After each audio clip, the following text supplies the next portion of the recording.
ក្រាបថ្វាយបង្គំមេត្តាភិរមអ្នកមានគុណណាស់ពេលនេះរូបកូនបែកពីគ្រួសារកូនសែនទុក្ខារលឹកអាឡ័យអូននាងម្ដាយថ្លៃសូមម្ដាយកុំយំសូមនាងមានគុណនៅឲ្យសុខស្បើយចិនដល់ថ្ងៃកូនព្រាតពីម្ដាយហើយដើម្បីបំពេញចិនដល់លោកថ្លៃអើយអូម្ដាយអើយម្ដាយកូនស្ដាយគុំបាននៅជួបជុំយូរយី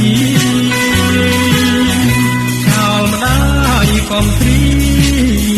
កូនលាតែថាមិនដាំយ៉ាងហើយឥឡូវនេះកូនបានឃ្លានមកឆ្ងាយ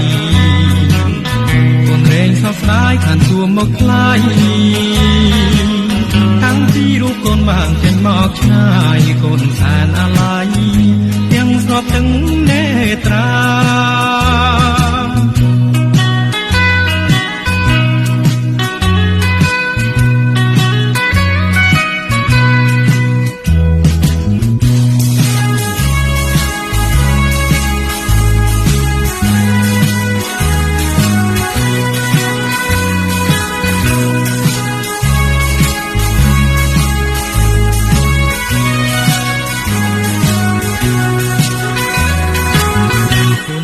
អនកាយក្រាបថ្វាយបង្គំ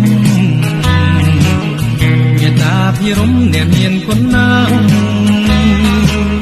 ពេលនេះរូបកូនបែកពីគ្រួសារកូនសែនទុក្ខារលឹកអាឡ័យអូននាងម្ដាយថ្លៃសូមម្ដាយកុំយំសូមនាងមានគុណនៅឲ្យសុខស្បើយចិនដល់ថ្ងៃកូនព្រាតពីម្ដាយហើយដើម្បីបំពេញចិនដល់លោកថ្លៃអើយអូម្ដាយអើយម្ដាយកូនស្ដាយពុំបាននៅជួបជុំយូរយីចោលម្ដាយកុំព្រាកូនលាតែតាមបណ្ដាំយ៉ាងហើយឥឡូវនេះកូនបានឃ្លានមកឆ្ងាយកូនរែងសោកស្ដាយខានទួមកថ្លៃ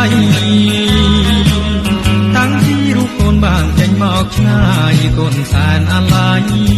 ទាំងស្រស់ទាំងនេត្រា